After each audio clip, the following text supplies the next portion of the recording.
Hello and welcome to this very special 100th, that is 100th episode of the Accountant Success Secrets podcast. I'm one of your co-hosts, Philippa Haynes, a brand expert for accountants and bookkeepers, supporting you to stand out. And I'm Mark Lee of Mark Lee. I run the Sole Practice Club and I'm a mentor for sole practitioner accountants. Since we started this podcast 3 years ago in 2023, we've now interviewed 80 inspiring accountants who are doing great things, have years of experience, and whose stories can inspire and encourage other accountants in practice. Yeah, 3 years is a long time. Yeah. But in each interview, we explored their personal stories with the aim of identifying what makes them tick and to highlight really useful insights and secrets that you can apply to your business straight away. Absolutely. And I'll put it on record, Philippa, how grateful I am to you for persuading me that we should start the podcast. That 3 years has absolutely flown. Amazing. Really has. Beyond the regular podcast interviews, we also schedule reflections episodes like this after every 3 or 4 interviews, where we reflect on the most recent ones and share our own insights on issues raised by each of the interviews. Yeah, but we're going to do something special today because it's our 100th episode, as we've said, which means we're going to be slightly longer than usual, but that doesn't mean that we're not going to be pulling in even more insights for you. That's what it's all about. So if you're watching live on LinkedIn, do say hello in the comments. It'd be great to hear from you today of all days, and let us know where you're watching from. Yep. And good morning, Mehul. Thank you for your message. It's always lovely to know that you're there. Yeah. Now, just before we do that, though, just before we start, a word about the sponsor of our podcast, Pinnacle Global Group, the trusted offshoring partner to over 150 accounting and bookkeeping firms across the UK and Ireland. Led by London-based chartered accountant Mayank Pandya, and with offices in London and Mumbai and a team of over 300 professionals, Pinnacle provides both compliance resourcing from accountants, bookkeepers and payroll admins to tax and audit associates, and value-added support including management accountants, virtual finance controllers, financial analysts and more. They're GDPR compliant, ISO certified, covered by PII, and offer flexible models, full-time, part-time or pay-as-you-go. You can even start with a trial period or join their sponsored trip to Mumbai to meet the team in person. Find out more at www.pinnacleoss.co.uk or click the link wherever you're listening to this podcast. Yep. Also supporting the podcast is the Tax Advice Network. Their website enables accountants to choose specific specialist tax advisors for general tax support or for help across any of over 100 areas of tax. That's scary. It's free to use. You just pay the tax advisor you choose after agreeing terms with them. Go take a look at their website called findataxadvisor.online, where you can also register to get their weekly tax tips, which are written especially for general practitioner accountants. And finally, before we start our reflections, you can also now subscribe to our podcast on the Patreon platform. And that's where you can join the growing band of supporters of the podcast. One of the main things we do for our Patreon supporters is to provide supplemental interviews, that doesn't sound right somehow, with our guests who talk about the biggest challenges they're dealing with right now and how they're approaching them. And they also talk about their approach to integrating AI into their practice, or, as one or two have told us, why they're resisting the trend of embracing AI in accounting firms. Yeah, I think the word is supplementary. I think anyway. You're absolutely right. So to get these extra episodes, you'll need to download the Patreon app. And once you've subscribed, you'll get the extra episodes via your normal podcast platform. You'll find details of what to do in our normal podcast notes and on the Accountant Success Secrets pages on Facebook and LinkedIn. Now, the first interview that we're reflecting on today is from episode 96, when we spoke with Joanne Bell, who's MD of Bell's Accountants in Kent. And I want to start by referencing a point that Jo made, that even when she's acquiring other firms with staff, She encourages new and old staff to see the transaction as more of a merger, so they can all learn from each other as regards how best to do things. So she involves both teams in discussions so they can all learn how they might together perform better. And I thought that was a very enlightened approach, because it recognises that there's always room for improvement. And having looked at her firm's website and having described them as a full service firm, because that's the impression I got, Jo pointed out the firm is largely limited to compliance-related services done well, and that mainstream business advisory advice is something that only she does, and she delivers that personally, because she no longer does any routine compliance work herself. She has managers who review the work for clients, so she's no longer the bottleneck that I hear about so often from my mentoring clients. They're not telling me that Joanne is a bottleneck, obviously, but they recognise if they have staff, maybe even if they don't have staff, that they're the bottleneck. And it's a challenge if you don't have anyone else who you trust to review the work. That can be a challenge. Yeah, absolutely. Do you have anything from our conversation with Jo? Yeah, well, I was looking at each one individually, and then I sort of did a helicopter view and kind of thought, what's in common. And I think for all of the four, it was quite interesting to see the sort of the general ethos of how they grew and how they sort of manage people and etc.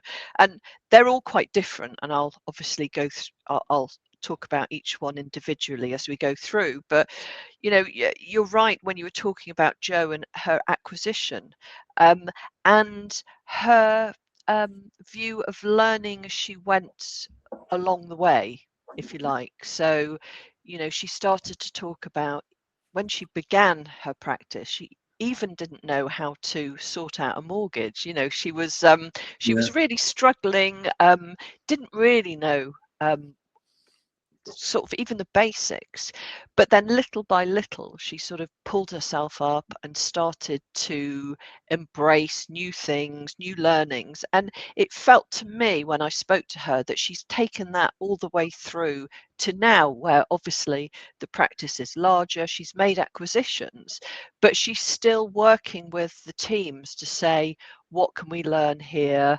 It's much more of a sort of evolution, a much more natural way of getting everybody to look at what the issues are and then to really solve them. So she has a much softer approach, a much more organic approach, I think, in the way that she has built her business. But it purely works because it's growing, and she's acquired other businesses. But it's very much suck it and see.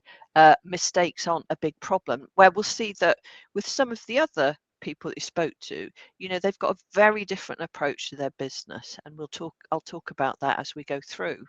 Yeah, it's true. She's now grown. She's got about 30 staff, and I thought it was, I'm going to use the word impressive to hear that they don't use timesheets, but they do monitor key performance indicators on a monthly basis. And monthly, she said, because that gives them some context.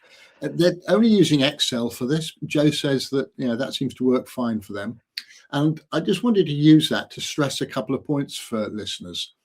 The first is there is a key difference, an important difference. There's an important difference between key performance indicators and all performance indicators.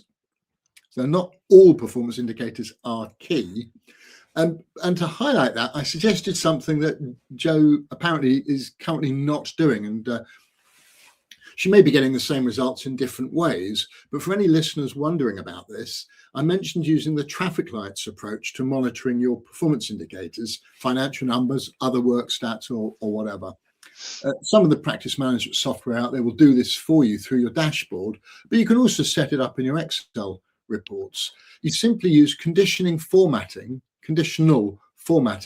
to color the background of cells, so they're automatically set to red, yellow, or green, depending upon where the numbers or the stats fall compared to where you might ideally like them to be.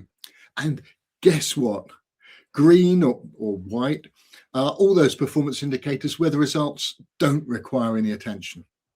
Yellow cells are those where the results are not ideal, and you need to check them out because that's early warning signs, maybe tweak things to avoid them becoming a problem, because if cells go red, they are the key ones where you really need to take action ASAP. So you're monitoring all performance indicators, but the key ones are those that you consider to be the most important, especially if they go red.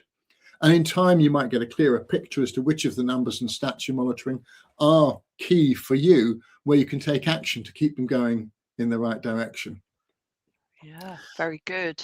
Yeah. I think we're partly related to that also, as Joe indicated, the firm doesn't have a client service charter as such, which is something I know a number of firms highlight on their website, and you were sort of alluding to it just now.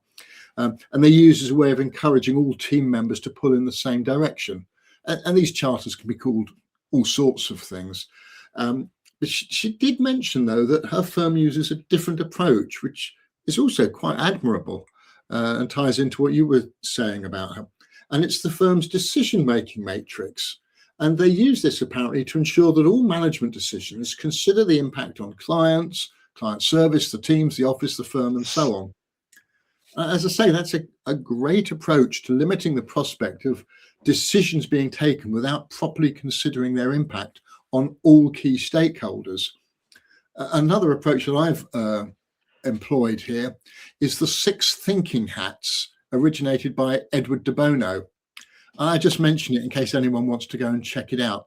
I first encountered it 40 years ago, and I still rely on it when I'm considering key decisions.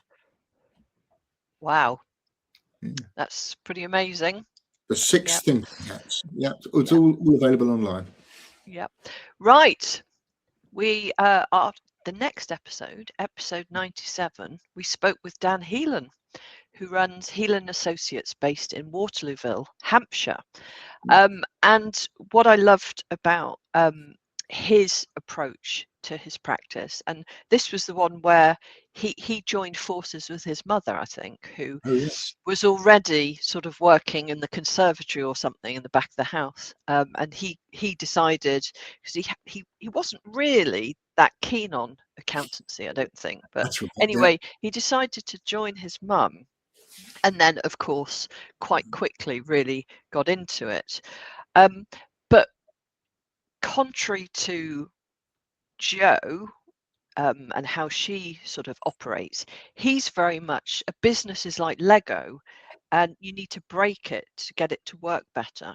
And that's quite an interesting one, where he's already thinking about the future and saying, how can we sort of break the structure and the processes that we already have to make it work even more, to be even more streamlined. And he did admit himself that sometimes the people that work for him sort of hold their heads and say, can't we just go as we are, because it's actually working really well. But his approach is very much about being right at the front end and looking around corners really, and seeing what's coming up and how, you know, the practice can be best placed or even better placed to deliver that value. And I think that's, you know, they are the exact opposite, in fact, where Joe is the more organic, let's work together and see how we can sort of move things along and sort of work as a democracy in many ways. And Dan is very much, well, this is just, you know, this works at the moment, but, you know, like everything, you can't sit back on your kind of laurels in many ways, and just expect it to work forever. And so, as he said, like Lego, break it all up, re-examine the parts, and then put it all back together again, which I thought was lovely, and a kind of a nice insight to see the two of them equally successful, but working in completely different ways. Yeah, no, I think that's right. And yeah, he was a lovely, all of our interviewees are lovely people. Yeah. But I was particularly taken by his recognition that coming from a retail service background into accountancy meant that his focus was on client service, which perhaps is not always at the forefront of everyone's mind when they start their own accounting firm. And when he initially joined his mum, he and built his firm without himself ever working in practice. He said he's learned as much from new recruits as from anyone else. And although he did specifically recommend investing in your own skills, taking coaching and mentoring in order to develop yourself, I'd say your business skills are just as important as your technical skills, perhaps even more so these days when you can rely on technology, at least to some extent, for the technical side of it. He also mentioned something that I don't recall hearing in any of our other interviews over the last 100 episodes. It's a financial issue that's come up many times in conversations that I've had outside the podcast, and that is how many sole practitioners only seem to be making a good gross profit before they factor in the level of wages they could be earning elsewhere. When they factor that in, they often find they're not earning enough to reward them compared to what they'd earn as an employee, but also for the risks and challenges of running their own firm. And if they're happy with that, that's fine. But if they're honest with themselves, maybe they might want to consider some changes so they are being adequately rewarded for what they're doing. The other thing to mention about Dan was the Healing Associates YouTube channel has over 330 very well produced informative videos and 65,000 subscribers. And I mentioned it in my introduction to his podcast. And Dan explained that he just sort of fell into social media. And I'd recommend all listeners today who haven't heard that episode to go back, because he shared some great tips and insights, which I admit reflect the advice that I often share, both as regards social media and specifically LinkedIn. And in terms of the way the firm is structured, the YouTube videos are great, but I think you mentioned that other social media channels generate so many incoming inquiries as distinct from leads and distinct from clients, that all of his social media activity generates so many incoming inquiries. He has a team that triage those inquiries, and he calls them a sales team, and then perhaps more order taking, but they manage everything that comes in rather than accountants in the firm getting sidetracked before the inquiries have effectively been qualified. And I think that's probably something absolutely worth doing for his firm, but you only really need to do it if you're getting the level of inquiries that Healing Associates receive, or if you're willing to continue to grow to accommodate that level of inquiries. So it's probably not relevant to most of the people who choose to work with me or who join the Soul Practice Club, but it's a valuable lesson generally, particularly if you have sort of bigger ambitions. Yeah, I mean, I think it's lovely over the last 3 years to think about all of the different ways that people have qualified, both clients and also recruits. It's been very interesting. Some people interview a client or have some kind of Q&A that they need to fill in. Obviously there's the recruitment test side of things. There are lots of different ways of people getting those qualifications, and I think whatever works for you is great, and obviously it depends on the structure of your business too. Yeah, absolutely. Now move on to episode 98, which was rather special because we recorded it on the morning of the 1st of April, and I hadn't let you in beforehand on the fact that Alexis Kingsbury isn't really an accountant, even though he's built a practice of 12, because he's the only human member and it has 11 AI teammates. And to stress, the only joke that was played, or the only April Fool, was not letting you in on the detail of that interview beforehand. The practice is very real. His experiences were very illuminating too.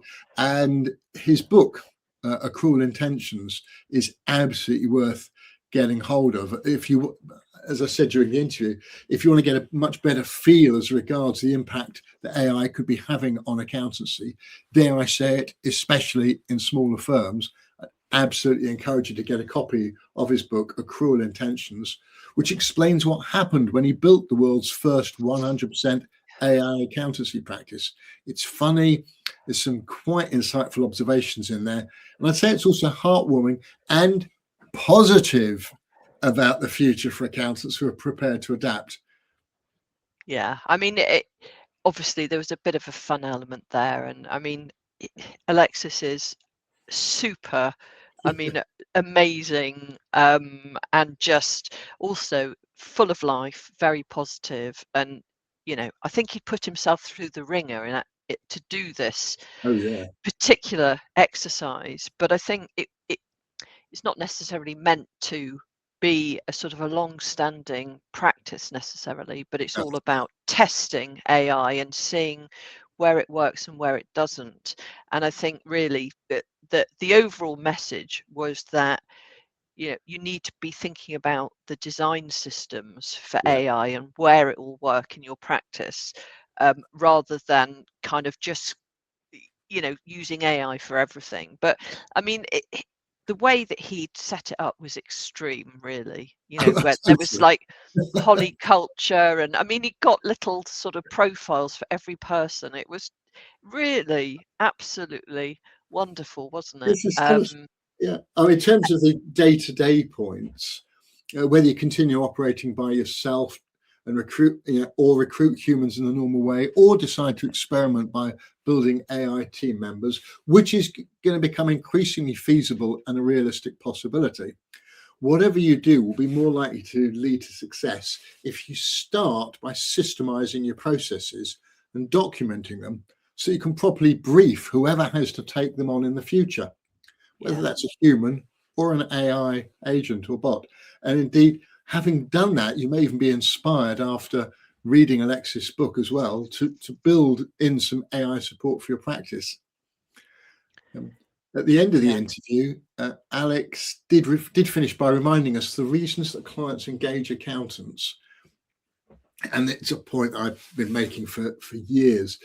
The reason clients engage accountants is not because of the quality of a set of accounts or tax returns, and it's not because of anything that AI can really be doing for you. Clients choose accountants and stay with them if they feel they can relate to you and trust you.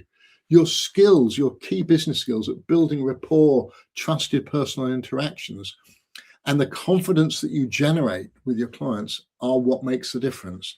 And if you choose to use AI to support you in your practice, you may well find you have more time to provide a higher level of service to clients rather than spending that time in the weeds, if you like.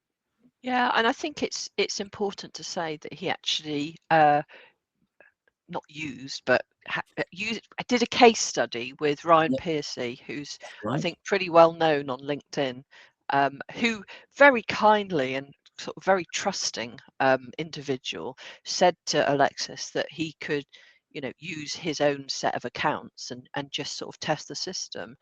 And it was interesting that Ryan said, after a while, it really was razor sharp in its insights. And again, I think Alexis was quite at pains to say that it's not to replace somebody, but equally, if you get the process right, then you can get a set of results that you can start to work with much quicker. And as you said, then focus on the actual relationship part of the business, which makes a whole lot of sense. And I guess thinking about the four, I've already said that, Dan was about breaking the business, Joe was about sort of evolving naturally.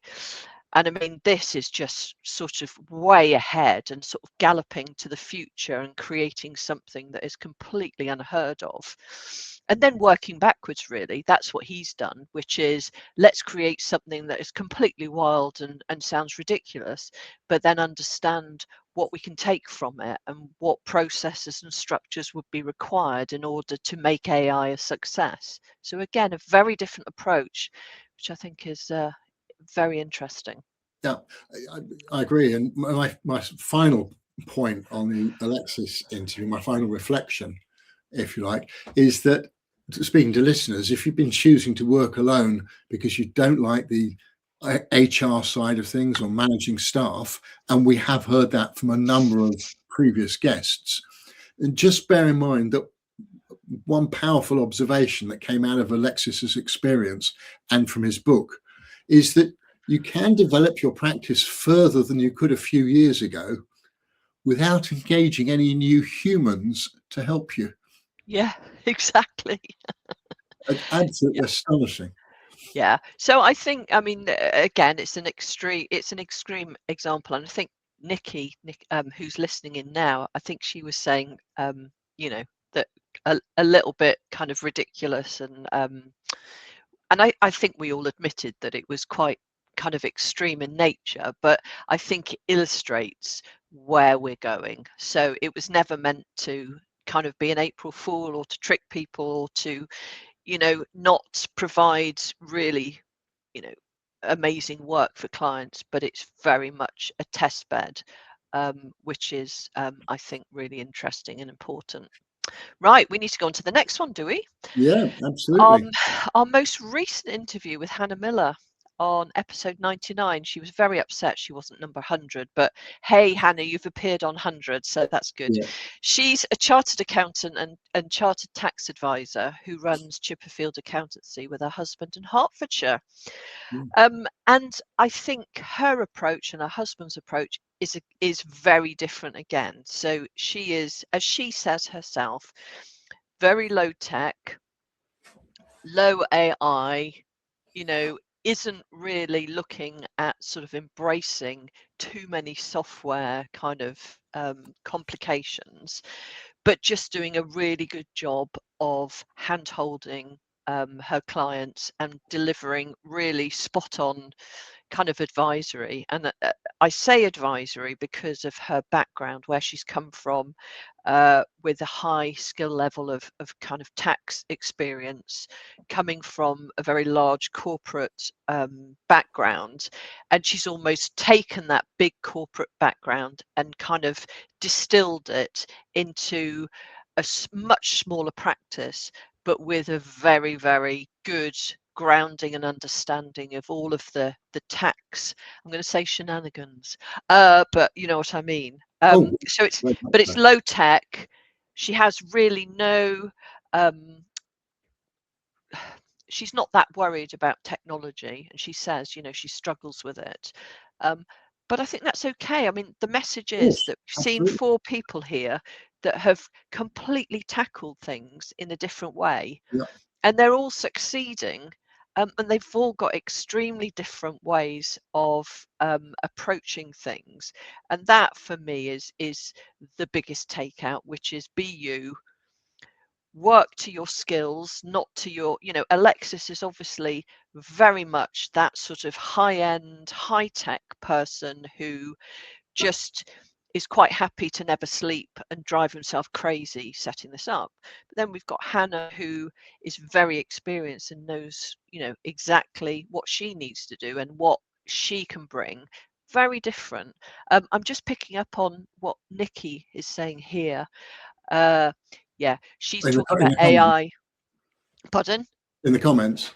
Yeah, she's just worried about the effect on the workforce and environment, but Yeah. appreciate Alexis saying we need to understand it, which is exactly right. And I think Nikki and everybody else who are listening, I think AI and the commentary around AI is just starting, and there will be checks and balances, and moving forward and moving backward as we go through. But I suppose the message is, be at the head of the curve, find out as much as you can, and then at least you feel prepared, and understand where you can use AI if you want to. Yeah, 100%. Nikki's in the middle. Yeah, Nikki's in the middle. Yeah. it's another tool, and yeah, for the moment, and I suspect I've always been one to say this, there are commentators out there, and particularly salespeople of software and service support, who who will talk a good talk about the challenges that are coming, and if you don't change, and if you don't do this, and if you don't adopt that, you'll fall behind. Yeah, they may be right to a degree, but what they all miss is that if you have an established practice there isn't an accountant in this country who's suddenly going to lose a swathe of clients because the accountant has chosen not to adopt AI or not to have a practice management system I or kind of not. agree. No, I kind of agree with that, but I don't as well, because I think actually the road is long, Mm. and whilst that may not affect you over the next 5 years or so, Oh, I think, yeah, yeah, I 100% with you. My point is, contrary to the suggestion that these things are going to change overnight, they're not. not overnight, They, no. they will change. Things will be very different in a few years' time, but accountants will have time to evolve and adapt, as they have done with every change that I've Yeah, seen over my career, including some that were thought to likely to decimate all the work for accountants. They didn't, because accountants adapt. And my point is that if you have an established practice, you can afford to wait until it feels right for you. Now, that might be forced on you because you do suddenly lose a couple of major clients or a significant number of smaller clients, but there's also the option to sort of see the writing on the wall and adapt before these things happen, but you don't have to do it overnight. yeah. I mean, yes. For me, the message is be on top of things. Be aware of what's changing. Be aware, because you're right. Whilst things don't necessarily change overnight, the sad fact is that there will always be certainly larger organisations that will kind of take it and run and start to lose people in junior positions too Yeah, early, thinking that AI will absolutely. cover it. Well, And then, that's of course, what's yeah, going to happen is those people, that organisation, will realise that, in fact, they've done stuff far too soon. yeah. And in fact, some of the managers don't really know how to work technology and AI, and they'll be in a bit of a mess. So there's always going to be those people that there are going to be the laggards, as we know, and those who are right at the forefront, and both of those extremes will cause problems. But you're right. I think what we're saying is there is a middle ground Yeah. where you start to try and think about where that's taking you. A little bit like MTD. We've been talking about this for Exactly. for Oh, years and yes. years, and I know nothing about it. But Yeah. my assumption is, and my understanding is, that people have been talking about it for so long that they've had a bit of time to start thinking about it, and that's what our message is, isn't it? 100%. Yeah, there are some who will struggle most because they haven't been thinking about MTD until now. But Yeah, equally, nobody wants to pay the premium price for being the pioneer. And keep in mind, it's often the second mouse that gets the cheese. I've said that on the exactly. podcast. Yeah. And if I can show my age now by showing Beta versus VHS, Yes. Betamax. Yeah, there's a separate story. Anyway, coming back to Hannah, I love the way that she referenced very early on that one of her key skills is being able to explain taxes to lay people in a way that they understand. And that really took me back, because it's about coming up next month. It's 20 years since I stopped giving tax advice. And I'm absolutely convinced one of the reasons I achieved all I did as a chartered accountant and chartered tax advisor, including being headhunted twice, being chair of the ICAW tax faculty, it wasn't because I was great at tax, but I did have the ability to explain complex concepts to clients and colleagues more effectively than many of my peers. And those communication skills enabled me to stand out in a positive way. And it's clearly helped Hannah as well. And it can help listeners too, if you take the time to develop the skill. And anyone listening who isn't confident in their communication skills generally, yes, of course, you can attend courses.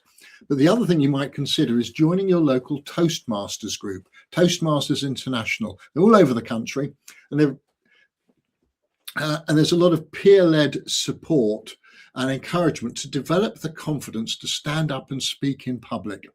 And that includes whether you're talking to one or two clients, colleagues, as well as if you want to be able to stand up and present in front of a group of people. And if that's a skill that you struggle with, then I'd absolutely encourage you to look up your local Toastmasters international club or group.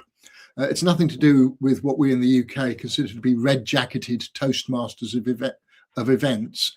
Yes, it's an American import, but it's been here for dozens and dozens of years, and it really does give you the opportunity to learn and practice and have fun. I always there's also, I mean, praise to Brad Burton here as well, who I know does presentation skills, and he is blinding at presentations, and I know that that's something that he has been offering, and you can find him on LinkedIn. He is also very good at that, And and getting over the fear factor.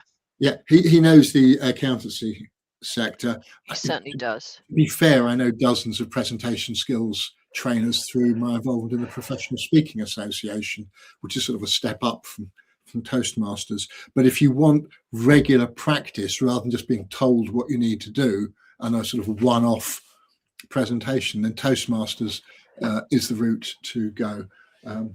Now, I've long banged on about the importance of accountants developing key business skills beyond communication skills, and Hannah mentioned a couple of those during our interview with her. To an extent, you develop those other key business skills with time. But I thought Hannah was quite compelling when explaining that her past experience at Goldman Sachs and her early experiences in practice had really helped her build up her confidence so that she can be assertive with clients and isn't scared to discuss challenging issues with them. Absolutely. And I see a lot of posts in Facebook groups, occasionally on LinkedIn as well,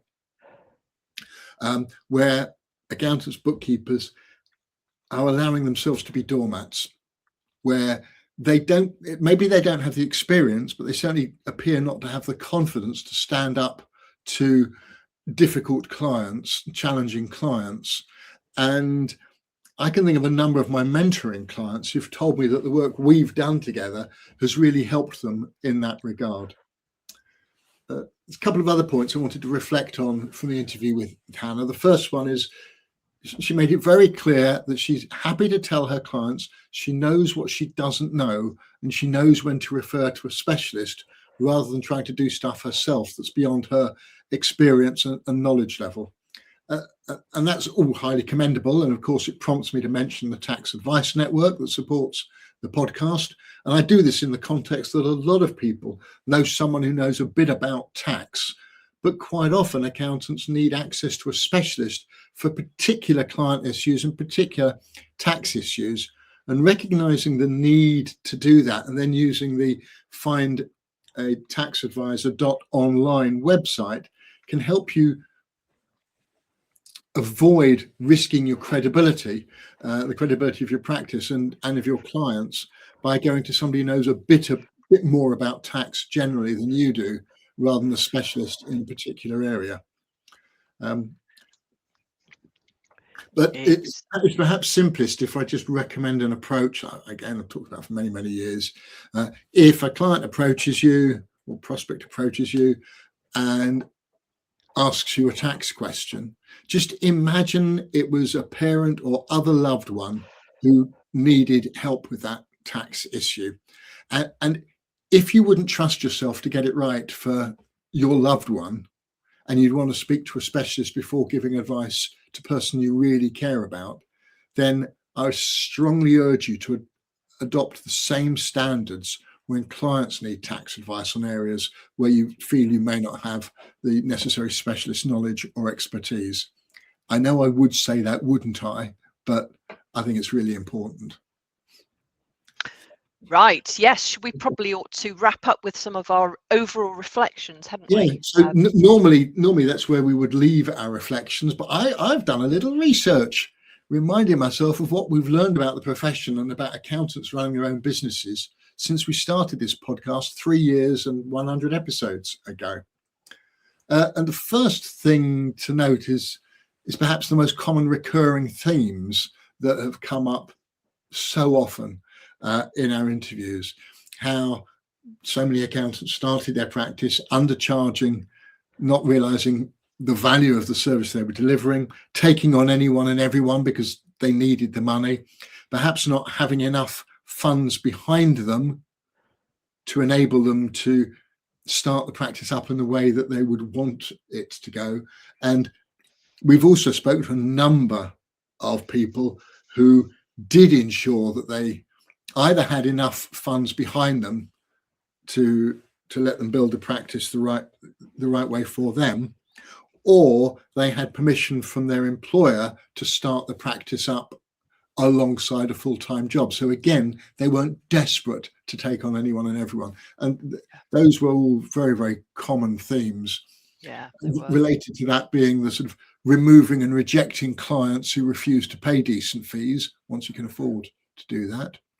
Yeah. And other recurring issues, keeping control of the practice rather than letting it run you. Any common themes that struck you, Philippa?